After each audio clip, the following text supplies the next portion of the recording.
Sarah Okafor had always been a romantic at heart. Growing up in Lagos, Nigeria, she believed in the idea of soulmates and fairy tale love.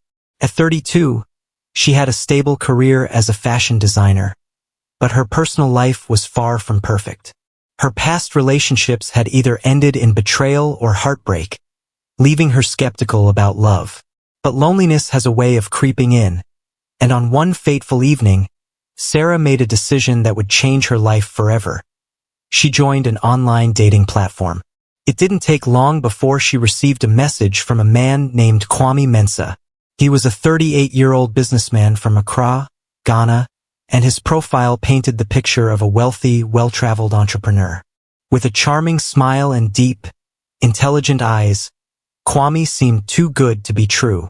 But as they began talking, Sarah found herself drawn to him. He was attentive, kind, and said all the right things. Unlike the men she had dated in the past, Kwame made her feel special. Their online romance blossomed quickly. They spent hours texting and video calling each other. Kwame spoke about his business ventures, his love for African culture, and his desire to settle down with the right woman. He told Sarah she was beautiful, intelligent, and exactly what he had been looking for. Sarah, who had never experienced such devotion, began to fall deeply in love. "Sarah, I want to build a future with you," Kwame said one evening during a late-night video call.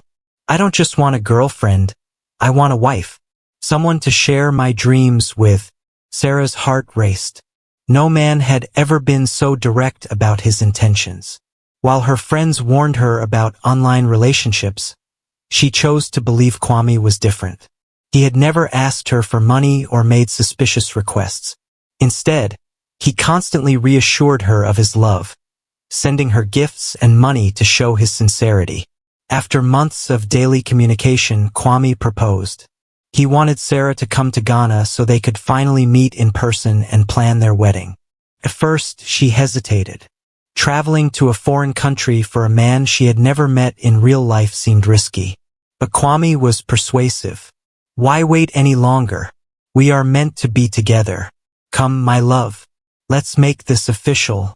Blinded by love and excitement, Sarah convinced herself that this was her destiny. She packed her bags, bought her flight ticket, and prepared to leave Nigeria behind for what she believed would be the start of a beautiful new chapter.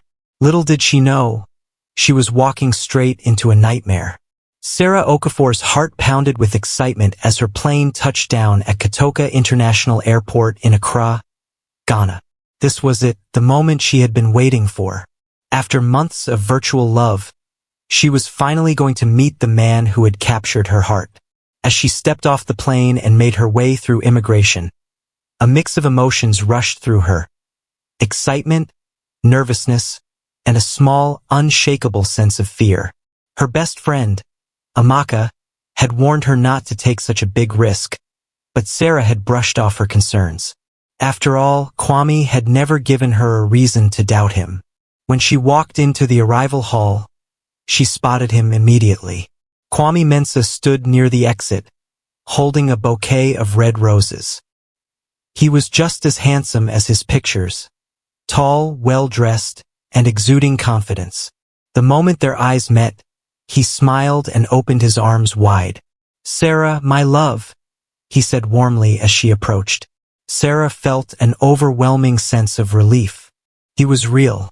The romance wasn't a scam, and she hadn't been foolish for believing in love. She melted into his embrace, inhaling the faint scent of his cologne. "You look even more beautiful in person," Kwame whispered in her ear. Blushing, Sarah giggled. "And you look even more charming." Kwame led her to a sleek black SUV parked outside the airport. As they drove through the bustling streets of Accra, Sarah marveled at the city's beauty, its mix of modern high-rises and historic landmarks. Kwame pointed out various places, promising to take her sightseeing once she settled in.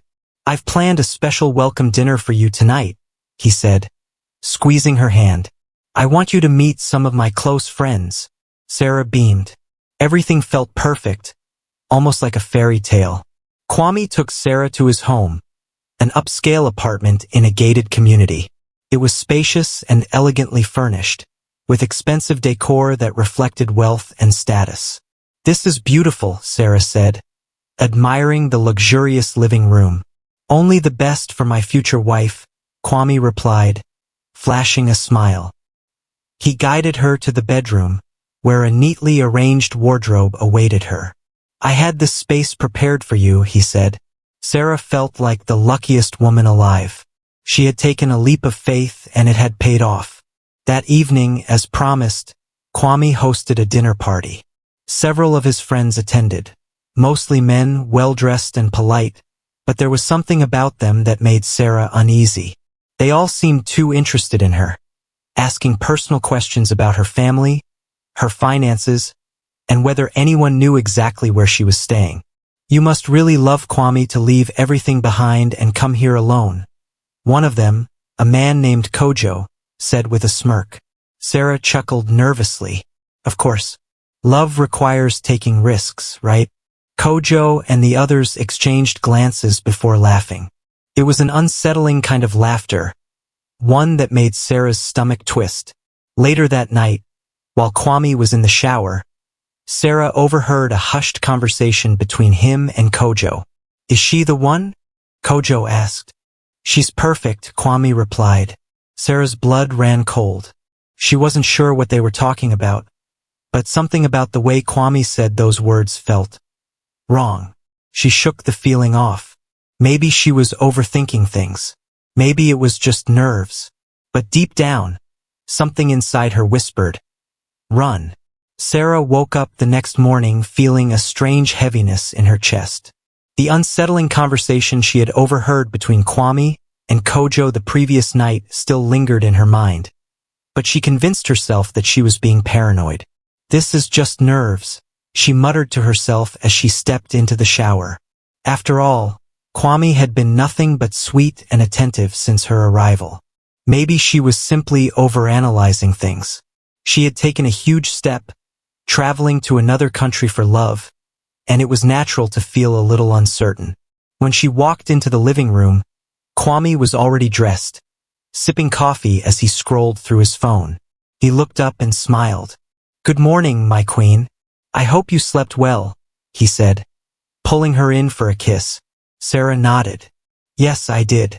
So, have you thought about when we'll finalize our wedding plans?" Kwame's smile faltered for just a second, so quick that if Sarah hadn't been watching closely, she might have missed it. "Of course, love. I was just about to discuss that with you," he said smoothly. "There are a few things we need to take care of first. I need to get some documents ready, and I also want you to meet my family before we proceed." Sarah felt a flicker of disappointment. She had expected things to move a little faster, considering how eager Kwame had been before she arrived. But she nodded in understanding. "All right, when do I get to meet your family?" she asked. Kwame hesitated again. "Soon. I just need to arrange a proper introduction." Something felt off, but Sarah didn't want to seem too pushy. She had already come this far. She could wait a little longer. What was supposed to be a short stay in Ghana stretched into weeks. Every time Sarah brought up the wedding, Kwame came up with an excuse. First, he claimed his mother had fallen ill, so they needed to postpone. Then, he said his business was facing unexpected issues, and he needed to sort them out before thinking about marriage. Sarah began to feel uneasy. She had put her life in Nigeria on hold for this man. She had spent all her savings on this trip, believing she was coming to start a new life. But now, she was stuck in a foreign country with no clear direction. To make matters worse, Kwame's behavior had started to change. He was no longer as affectionate as before. Some nights, he wouldn't come home at all. He'd claim he was handling business, but he never shared any details with her. Sarah started to feel like a stranger in the man's life she had traveled so far for. A chilling discovery. One afternoon, while Kwame was out, Sarah decided to tidy up the apartment. As she was rearranging his drawers, she found a small, locked box. Curiosity got the best of her, and she searched for the key. After a few minutes, She found it hidden under some papers. Her heart pounded as she opened the box. Inside, she found multiple women's IDs and passports. Her hands trembled as she flipped through them. Some of the names sounded foreign. Some passports belonged to women from Nigeria just like her. A sick feeling twisted in her stomach. Who were these women?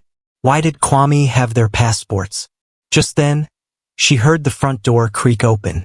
She quickly shut the box, locked it, and shoved the key back where she found it. She rushed to the living room, trying to compose herself as Kwame walked in. He looked at her with a piercing gaze, as if sensing something had changed. "You okay, my love?" he asked. Sarah forced a smile. "Yes, just feeling a little tired." Kwame walked up to her, brushing a strand of hair from her face. "Good. Get some rest. We have a special dinner tonight." Sarah nodded, but deep down, she knew she had to get out of there. Something was very, very wrong, and she feared that if she didn't act fast, she would never make it back home. Sarah barely touched her food that night. She sat across from Kwame at the candlelit dinner table, her stomach churning with anxiety. Her mind raced with questions she was too afraid to ask. Who were the women in those passports? What had happened to them? And most importantly, was she next? Kwame, as usual, was his charming self, raising his glass of wine in a toast to their future together. But for the first time since she arrived in Ghana, Sarah saw through his facade. There was something cold behind his eyes, something that sent a shiver down her spine. She had to leave. She had to leave tonight. Lying awake in bed that night, Sarah carefully formulated a plan. She knew she couldn't just walk out. Kwame had control over everything. He had taken her passport for safekeeping when she first arrived, and she had no access to her bank account. But she did have one thing: her phone. Earlier that day, she had turned on her VPN and sent a cryptic message to her best friend, Amaka, back in Nigeria. "Something isn't right. I need help. Please track my location." Amaka had responded almost immediately. "What happened? Are you safe?" Sarah didn't dare explain everything, but she sent another message. "I need to get out of here. Call the embassy." Now, as she lay beside Kwame, pretending to sleep, she waited. Waited for an opportunity. Waited for a miracle. Around 2 a.m., Sarah finally heard what she had been hoping for: Kwame's deep, rhythmic breathing. He was asleep. Carefully, she slipped out of bed, her heart pounding as she tiptoed toward the living room. She needed her passport. If she could retrieve it, she could at least try to find help. She moved swiftly, opening the drawer where she had seen the small box earlier. But just as her fingers brushed against the lock, a voice behind her sent ice through her veins. "What are you doing, my love?" Sarah froze. Slowly, she turned to see Kwame standing in the doorway, his expression unreadable. His usually warm smile was gone, replaced by something darker. He knew. Sarah's pulse pounded in her ears. She forced a nervous laugh. I was just looking for my earrings," she lied. Kwame stepped closer, his gaze drilling into her. "Your earrings?" His voice was low, almost mocking. She nodded quickly. "Yes. I thought I dropped them earlier." Kwame tilted his head, studying her. Then, in one swift motion, he grabbed her wrist. "Are you lying to me, Sarah?" Sarah's breath caught in her throat. "No, I swear." He yanked her closer, his grip tightening. "You see, I have a problem with liars." Sarah's mind screamed run. Before she could react, he shoved her backward. She stumbled, crashing against the table. Panic surged through her as she scrambled to her feet, but Kwame was already towering over her. His voice was calm, but his eyes burned with rage. "You should have just played along." Sarah realized in that moment she wasn't getting out of this easily, and if she didn't fight back, she wouldn't get out at all. Sarah's breath came in sharp, panicked gasps. The dim light from the hallway cast eerie shadows over Kwame's face, making him look even more menacing. His grip on her wrist tightened, sending a jolt of pain up her arm. Her mind screamed at her to fight, to run. But how? Kwame was bigger, stronger. The front door was locked, and she had no idea where he had kept the key. But she knew one thing for certain. If she didn't fight now, she wouldn't live to see the morning. Summoning every ounce of strength, Sarah twisted her wrist sharply, breaking free from Kwame's grip. Before he could react, she grabbed the nearest object, a glass bottle from the dining table, and swung it with all her might. Crash! The bottle shattered against Kwame's face. He let out a guttural cry, staggering back as blood trickled down his cheek. Sarah didn't wait to see the damage. She turned and bolted toward the front door, yanking at the handle in desperation. Locked. Behind her, she heard Kwame growl in anger. "You think you can run from me, Sarah?" She spun around just in time to see him lunge at her. She dodged, barely avoiding his grasp. But he was fast. Too fast. Within seconds, he grabbed a fistful of her hair, yanking her backward. Pain shot through her scalp as she let out a scream. "Shut up!" Kwame snarled, slamming her against the wall. Sarah gasped as the impact knocked the wind out of her. She kicked wildly, her knee connecting with his stomach. He grunted, momentarily loosening his grip. She seized the moment, clawing at his face, her nails digging into his wounded cheek. Kwame roared in pain. "You bitch!" Sarah barely had time to react before he reached into his pocket and pulled out a knife. Her blood turned to ice. Kwame's eyes burned with rage as he stepped toward her, blade glinting under the dim light. "This didn't have to happen," he said, voice low and deadly. "You were supposed to be mine." Sarah's heart pounded. She scanned the room frantically for a weapon, anything she could use to defend herself. Then she saw it. The broken glass shards from the bottle lay scattered across the floor. Before Kwame could make his move, Sarah dived down, grabbing the largest piece she could find. As he lunged at her, she swung the jagged glass upward, straight into his neck. Kwame's eyes widened in shock. He stumbled back, his hands flying to his throat as blood gushed between his fingers. Gargled gasps escaped his lips as he staggered, his knees buckling beneath him. His body swayed for a moment before collapsing onto the floor with a sickening thud. Sarah stared, chest heaving, as his body twitched, then went still. The only sound in the room was the rapid pounding of her heart. She had done it. She had survived. But she wasn't safe yet. Shaking, Sarah forced herself to move. She dug through Kwame's pockets until she found the key. With trembling hands, she rushed to the door, unlocking it and stumbling out into the cold night. She ran. She didn't know where she was going, but she didn't care. She had to get as far away as possible.